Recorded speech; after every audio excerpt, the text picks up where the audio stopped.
আব্বা আমার 20,000 টাকা দেন, আমি একটা ব্যবসা করবো। আমি তো টাকার গাছ লাগাইছি, তুমি চাইবা তোমার দিয়া দিমু।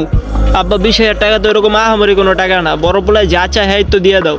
তুই আমার বড় পোলার তুলনা দাস, ওই বড় পোলা যদি আমার নাম উজ্জ্বল কইরা দিব। তোমার মুখ যে কি উজ্জ্বল করবো সেটা তো জানি, বাজে পোলাবানগুলো লোকে চলে আড্ডা দেয়, জুয়া খেলে নেশাবানি করে। কি করি তুই বড় পোলার নামে? বাবা আমার 50,000 টাকা লাগবো, দাও তো। এই লো 50,000 টাকা।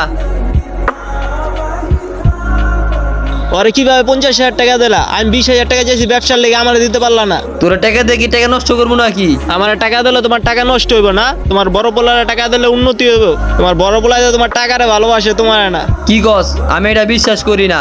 তুমি একবার মরার ভাঙদুরা দেখো, তোমার বড় পোলার ভালোবাসা কই যায়। কথা তো তুই ঠিকই কইছস, একদিন আমার পরীক্ষা করে দেখতে হইব।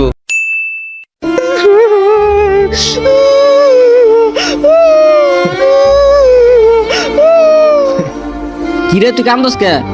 আর আবার কি হয়েছে? আব্বাই তো স্টেপ করে মারা গেছে। কি কর, জায়গা সম্পত্তি বাক না দিয়ে মারা গেছে?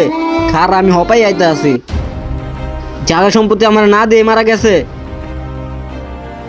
ভাইয়া তুমি এটা কি করতেছো?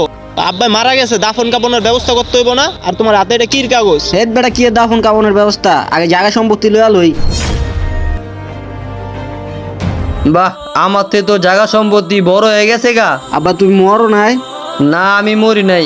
আমি দেখলাম তুই আমার ভালোবাসস না আমার টাকারে ভালোবাসস। কে কে বাবাকে ভালোবাসেন কমেন্ট করে জানাবেন।